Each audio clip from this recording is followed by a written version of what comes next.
తప్పక నీకు ప్రతిఫలము దయచేయగల దేవుడు నీకు తోడై ఉన్నాడు.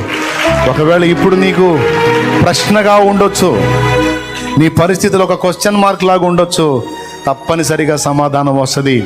అది కూడా నువ్వు అడుగుదానికంటే, ఊహించు దానికంటే అత్యధికముగా వస్తుంది.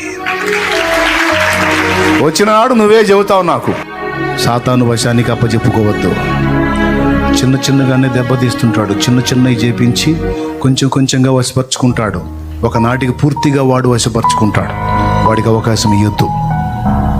కొంచెం కొంచెంగానైనా సరే దేవుని ఆత్మకు లోబట్టాన్ని సాధన చేయండి. కొంచెం కొంచెంగానైనా సరే ముందు దేవుని ఆత్మకు విధేయత చూపటాన్ని అలవాటు చేసుకోండి. ఇది సాధన చేయండి. దేవునితో అనుబంధాన్ని ఏర్పరచుకోండి. దేవుని చిత్తాన్ని వెతకండి. దేవుని సంతోషాన్ని వెతకండి.